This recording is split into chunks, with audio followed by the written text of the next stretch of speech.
बिस्मिल्लाहिर्रहमानिर्रहीम। अस्सलामुअलैकुम दोस्तों, आज हम स्टार्ट करने जा रहे हैं माइक्रोसॉफ्ट ऑफिस 2013 के सॉफ्टवेयर वर्ड के लेक्चर्स को। आज पहले लेक्चर में हम आपको बताएंगे कि वर्ड को कितने तरीक़ों से ओपन एंड क्लोज किया जा सकता है। तो आइए स्टार्ट करते हैं। ये आप देख रहे हैं, इधर विंडो आइकन इधर कोने में हमारे पास मौजूद है। जैसे ही हम इस पर क्लिक करेंगे तो ऑल प्रोग्राम्स में जाकर हम इधर फोल्डर्स में माइक्रोसॉफ्ट ऑफिस 2013 का फोल्डर ओपन करेंगे और इसमें हमारे पास माइक्रोसॉफ्ट ऑफिस के सॉफ्टवेयर्स मौजूद हैं। इनमें सबसे आखिर में हमारे पास वर्ड 2013 का सॉफ्टवेयर मौजूद है।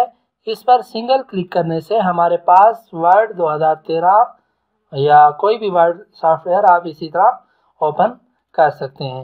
मैंने क्लोज कर दिया। दूसरा तरीका दोबारा ये है कि इधर सर्च प्रोग्राम्स एंड फाइल्स में जाकर वर्ड लिखूंगा, इंटर करूंगा, ओपन हो जाएगा। दोबारा मैं क्लोज करता हूं और अब जाकर मैं या मसलन आप विन वर्ड लिखकर इसे ओपन कर सकते हैं।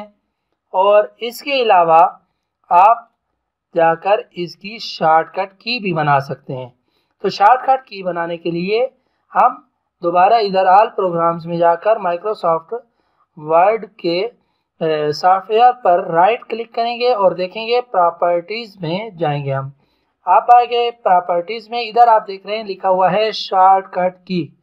तो इधर मैं देखें नन लिखा हुआ है, इसका मतलब है कि अभी तक हमने शॉर्टकट की नहीं बनाई। तो मैं अपने कीबोर्ड से कंट्रोल का बटन दबाता हूं तो आप देखें कंट्रोल आल्ट प्लस का ऑप्शन आ गया है। अब मैं चूंकि वर्ड की बनाने जा रहा हूं इसीलिए मैं इसे W देता हूं।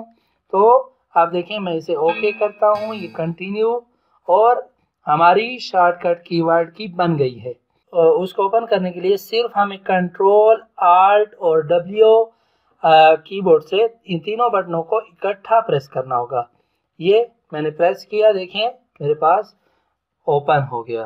दोबारा मैं इसे क्लोज करने की बजाय अब मैं आपको बताता हूँ कि आखिरी तरीका इसका ओपन करने का ये है कि आप इधर राइट क्लिक करें और जाकर इसे मसलन मेरे पास पिन हुआ है, मसलन मैं ये देखें, आप इसे पिन कर दें। पिन का मतलब ये होगा कि जैसे ही हम इधर से अपनी फाइल को क्लोज करेंगे तो तब भी ये हमारे पास इधर विंडो बार में मौजूद रहेगी। मिलते हैं अगले लेक्चर्स में, तब तक के लिए अल्लाह हाफिज।